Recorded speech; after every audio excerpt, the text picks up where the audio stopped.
మీకా గ్రంథంలో అంటాడు ఆయన, మనుషుడా 6వ అధ్యాయంలో, ఏది ఉత్తమమైందో నీకు తెలియచేయబడిందట.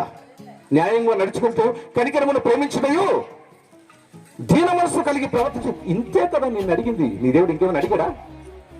నేనేం అడగలేదే. కానీ నువ్వు బ్రతికి ఎలా బ్రతుకుతున్నావు?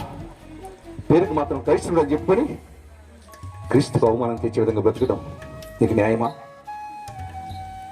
దీన్ని జీవంగల దేవుడు హర్షిస్తాడా? దీన్ని జీవంగల దేవుడు మెచ్చుకుంటాడా? ఆ విధంగా నీవు జీవిస్తే, ఆ విధంగా నీవు బ్రతికితే చాలా కష్టం. ఆ విధంగా నువ్వు జీవిస్తే భయంకరమే. ఆ విధంగా నువ్వు జీవిస్తే నష్టమే నీకు. అందుకే చెప్పబడిన ప్రతి మాట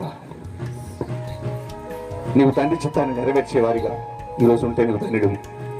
లేదు అని అంటే ఈరోజు నువ్వు జీవంతో ఉన్నావు, ప్రాణంతో ఉన్నావు, శ్వాస నిశ్వాసలు ఉన్నాయి. ఇంకా ఈ క్షణమే, ఈ నిమిషమే ఇదిగో అనుకూల సమయము, ఇదే రక్షణ దినం.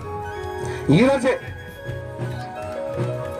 వాక్యానుసారమైన జీవితం జీవించకుండా నటించే జీవితం జీవిస్తున్నాను ప్రభువా, నన్ను క్షమించు. ఈ రోజు నుంచి అయినా వాక్యానుసారమైన జీవితం జీవిస్తా, వాక్యం చెప్పబడిన రీతిలోనే బ్రతుకుతాం. మరొక బ్రతుకను. ఎందుకంటే నాకు నిత్యరాజ్యం కావాలి, నీతో నేను చేరాలి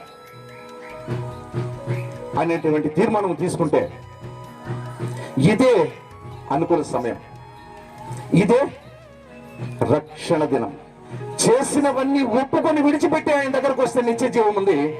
ఒప్పుకోక అలాగనే బ్రతికితే నిత్య నరకము ఉంది. దాని నుంచి తప్పించగలిగిన వాడు ఈ సృష్టిలో ఎవ్వరు కూడా లేరు.